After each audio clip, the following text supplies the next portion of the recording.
Hello, good morning. Welcome back to Cumbrian Homestead. Now, I'm just off to go to the plot, but before I do, just a few cuttings. I wanted to show you. This is lemon thyme, and that one's the sort of ordinary thyme. I've never tried taking cuttings of this plant before, and I think there was a lot more in there. A lot of them obviously didn't take, but to me, I would say those have. So I think what I'll do next is cut them back a bit, try and make them bush out. And then these are the only chrysanthemum cuttings I've managed to strike. It's been the worst year ever. It's my own fault. I've had so much on. I just haven't had time to look after them properly. A lot of them just dried up and didn't get watered and stuff like that.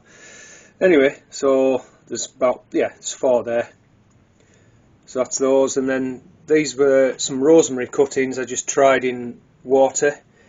Those, you see there, look, they did root, well 2 out of 3 rooted, but those sort of gone all black and that one didn't root. This one's still green and it's got roots on, so I need to get that potted up. Again, if I'd been less busy with things, I probably would have done that by now. Maybe that I wouldn't have lost that one, but there you go. Right, I'll see you down the plot. Plenty of pollinators around. That's what we like to see. Yeah, so yesterday I planted out these Savoy cabbages. This I ordered the net and it came in 48 hours. Absolutely fantastic service. That was a company, Easy Nets. That was a tip from Nigel, Muddy Boots. Cheers for that, mate. I was glad to get those out. You notice that the elephant garlic is just starting to die back a wee bit now, so I'm thinking maybe might be lifting it at the end of the month. Just one scape there, and so once it's lifted I'm going to cover that bed with polythene, black polythene, and the spring cabbage will be going in there. The Mangetout are absolutely full of flowers, so we should be getting a harvest before too long. First I was thinking about when I put these fire guards on to protect them from the pigeons, I was then thinking how am I going to get them off? The peas are sort of obviously growing through them, but then I sort of realised that it doesn't matter.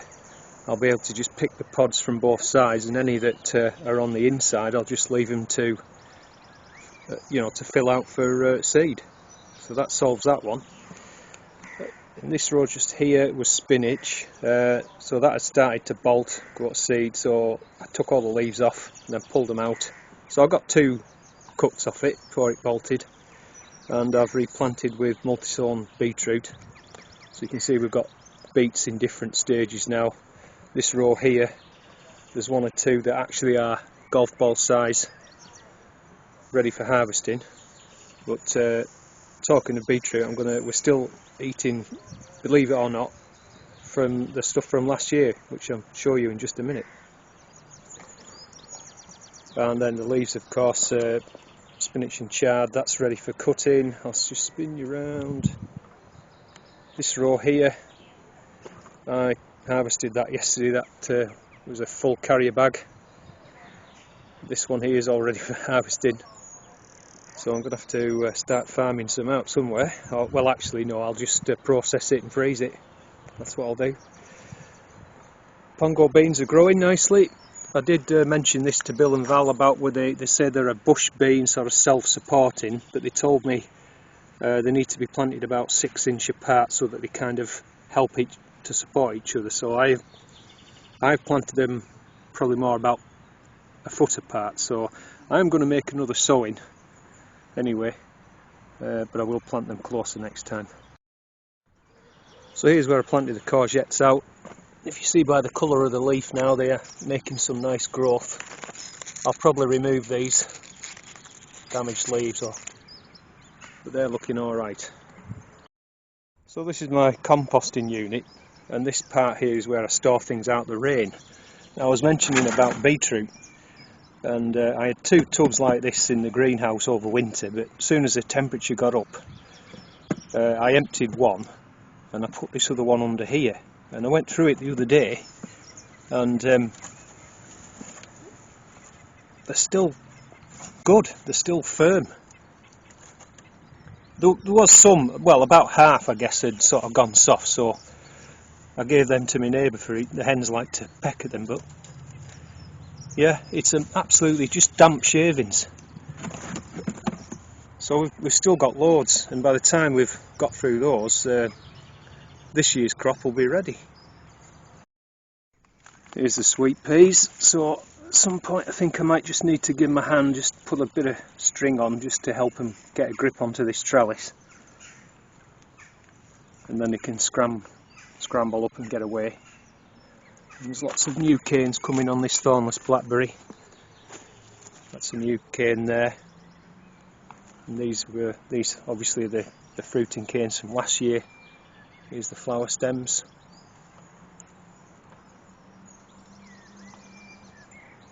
And they're just actually coming to flower. Now this tree's on M26 rootstock. It's variety Discovery. It does reasonably well in our wet climate here, but here again, once again, and this is a problem with this particular variety, at this part of the world anyway, Canker. You see how the whole branch there has just died back. And if you look round the tree, you know, there's quite a bit of it on. Here's another example here. Another one there. Always a classic sign, you see this kind of elliptical depression, and then it encircles the whole branch, and so no sap can get up, so it just, everything distal from the site of infection just dies back. Another one there. So we'll have to get in anyway and prune those out and get them burnt. You don't want to compost anything like that. So just having a walk down this row of cordons. I think these are on M9 rootstock. So far it's looking a pretty good fruit set. It's still early days yet, and of course we've got the June drop too, which will probably be late this year. Everything's at least 2 to 3 weeks behind. Some are still blossoming.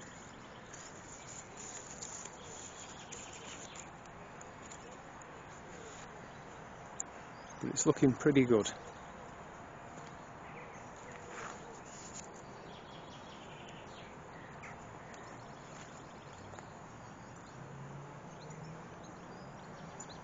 These were trees, this couple here, which I replanted that one, and it did have a bit of damage down on the stem, so I wasn't too hopeful, but it is growing. It's not growing very vigorously, mind you, so I might have to replant that again.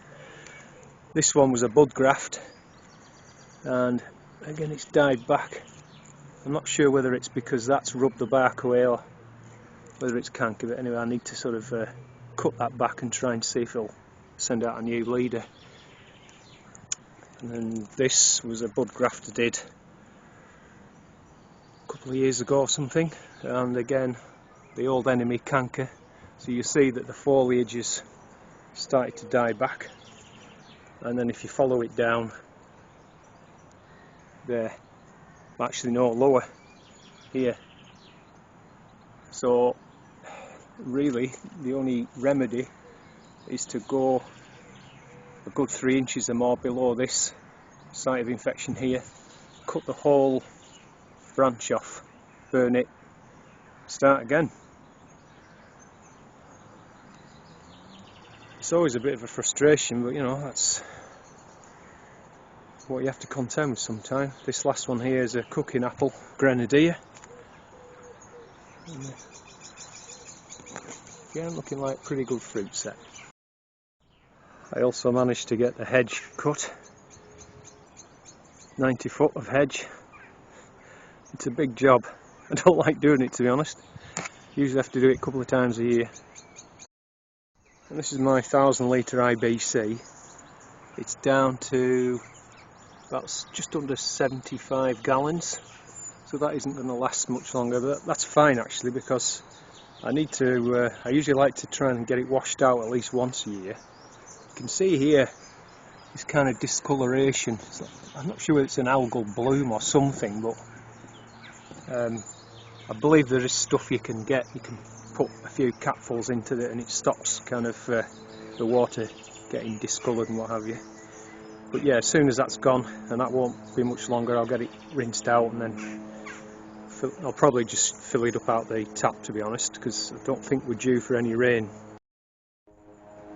So in the 8x6 greenhouse, this is the variety cherry tomato stew peas. They're looking nice, and the giant bell peppers, the seed was sent to me by Willie Coleman. They're growing away okay.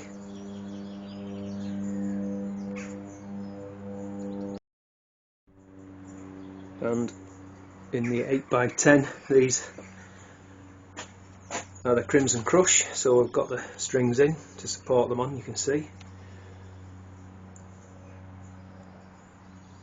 And I've got my, say, the 2 cucumbers in there, in the halo rings, and these are the red fig, the heirloom cherries.